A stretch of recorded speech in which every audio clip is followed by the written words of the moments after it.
Hey there, my name is Jamie. I'm going to show you how I prepare my cat food with filtered water and by warming it up in my tea kettle. So here's my tea kettle. I use electric because it's much easier for me. And then we use filtered water. This already has plenty of water in it, so I'm only going to put a teeny bit in. I'm going to close the top and then I'm just going to turn on the kettle. I'm going to let it go to boil. I find that it works much better to warm up the food that way.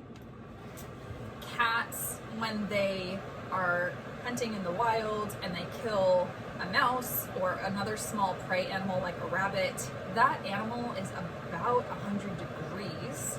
So it's close to our body temperature, and cats really don't prefer to eat a cold meal. So that's why I like to warm it up. It increases the palatability and it's also better for digestion.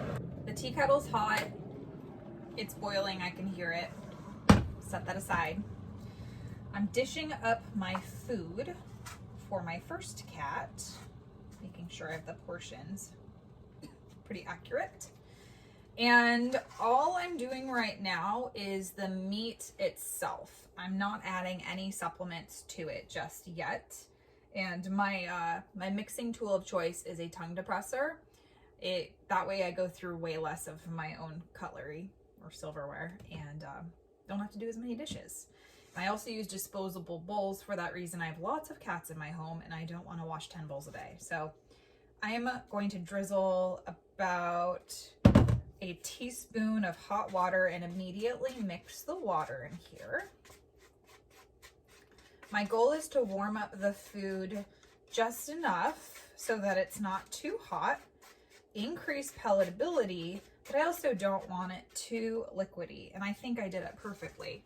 So you can see right there, it's got a little bit more hydration in it, but it's not soupy.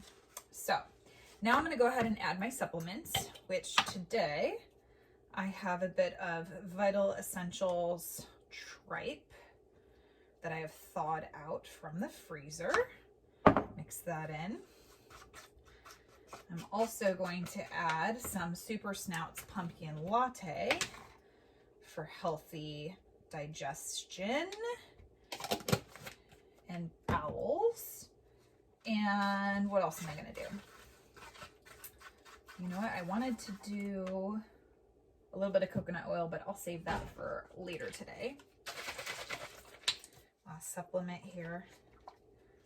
Okay, and now I'm going to add in his prescribed medication supplement. It's technically a supplement. Mix that all together. And there's the final product. It looks pretty yummy to me if I were a cat. So go ahead and take it to him. You ready for your food, dude? There we go. It looks like he approves.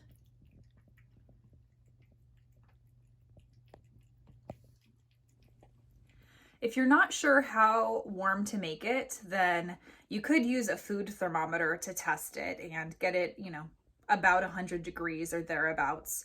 The main thing is you don't want it to be too hot. So what I've done before while I was still getting to figure this process out is I poked my finger in there to see if it was too hot for me or for what I would want to eat.